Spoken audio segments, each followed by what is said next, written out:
Radhe Radhe friends, आइए जानते हैं कि दशा माता का पूजन कैसे किया जाता है। महिलाएं अपने घर में अन्न व धन की बरकत के लिए दशा माता के व्रत का पूजन करती है। होली के बाद जो दशमी तिथि आती है उसी दिन दशा माता का व्रत व पूजन किया जाता है। तो इस व्रत में पीपल के पेड़ का पूजन किया जाता है।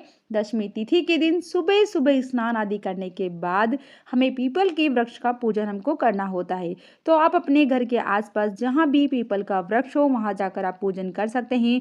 मंदिर में, पार्क में आपको पीपल का वृक्ष आपको मिल जाएगा, वहाँ जाकर आप पूजन करिए। तो अब हम पीपल के वृक्ष के पास चले जाएंगे और सबसे पहले हम पूजन करेंगे। तो उस जगह को हम अच्छे से साफ सफाई हम कर लेंगे और सबसे पहले हम जल सींचेंगे, क्योंकि जिस भी देव वृक्ष का पूजन हम करते हैं तो सबसे पहले हम जल सींचते हैं। जल सींचने के बाद हम हल्दी से स्वास्तिक हम यहाँ पर बना लेंगे और आप चाहें तो सुपारी से गणेश जी आप बना लीजिएगा, क्योंकि हम कोई भी पूजन हम करते हैं तो सबसे पहले हम गणेश जी का पूजन हम करते हैं। तो यहाँ पर मैंने हल्दी से स्वास्तिक बना लिया है और इसी के साथ हमें दशा माता का चित्र हमको बनाना है। तो देखिए यहाँ पर मैं पीपल के जो तना है इसमें हल्दी से दशा माता का चित्र हम बना लेंगे और आपको जैसी आकृति आपको बनानी आए वैसे आप बना लीजिए। बस भाव स्वरूप आपको दशा माता मानकर ही आपको पूजा करेंगे। तो सबसे पहले हम यहाँ पर देशी घी का दीपक हमें जलाना है और हाथ जोड़कर हमें विनती करना है कि हे दशा माता, आज मैं आपका व्रत और पूजन कर रही हूँ और आप मेरी गलतियों को क्षमा करें और पूजन को स्वीकार करें और मेरे घर में अन्न धन की बरकत करें। ऐसा संकल्प करने के बाद हमें हल्दी से 10 टीकी हम लगाएंगे और 10 टीकी हल्दी से लगाने के बाद में हम साथ ही 10 टीकी रोली की भी हम लगा देंगे और आप चाहें तो मेहंदी और काजल से भी आप 10-10 टीके आप लगा सकते हैं। यहाँ पर मैंने हल्दी और रोली से तो टीकी लगा दीजिए, क्योंकि आप भी हल्दी और रोली से जरूर से टीकी लगाइएगा। अगर आप यहाँ पर काजल से लगाते हैं तो आप काजल से भी 10 टीकी लगाइए और साथ में दीपक को हम तिलक कर देंगे। दशा माता को कलावा हम समर्पित कर देंगे और लाल चुनरी या फिर कोई लाल वस्त्र आप समर्पित कर दीजिएगा। साथ में पुष्प हम समर्पित कर देंगे।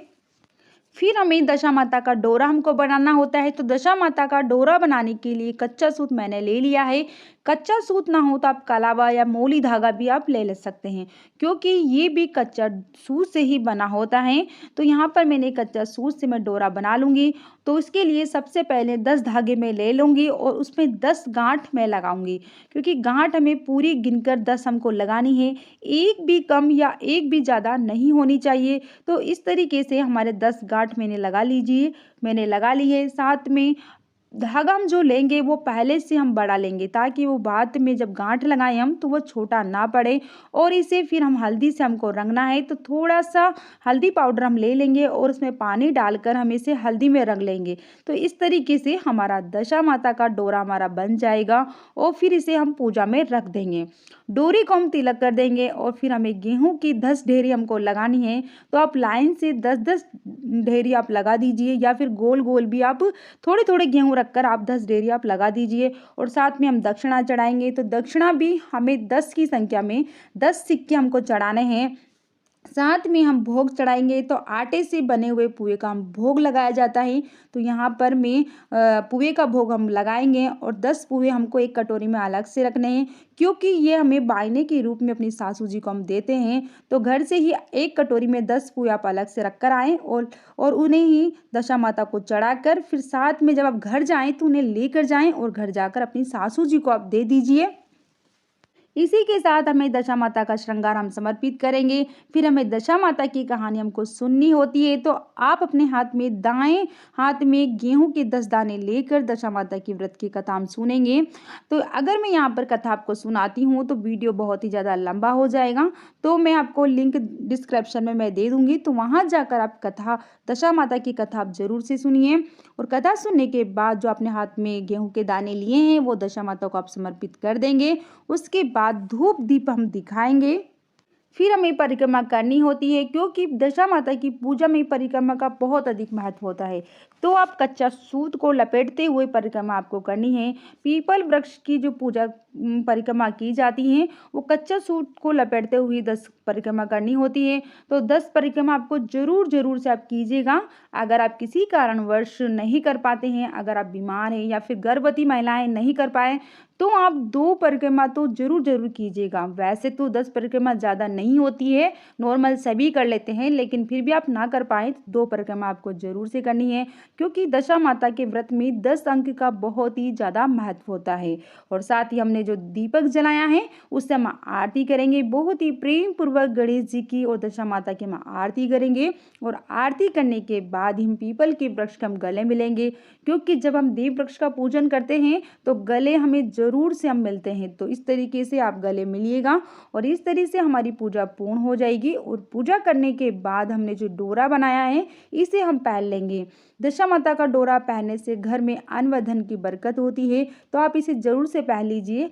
अगर आप इसे पूरे साल नहीं पहन सकते तो कम से कम जिस दिन आपने पूजा करी है उस दिन से लेकर 10 दिन तक इस डोरे को आप ज़रूर से पहनिए। उसके बाद आप इसे खोलकर घर के मंदिर में या फिर अलमारी में आप इसको रख दीजिए।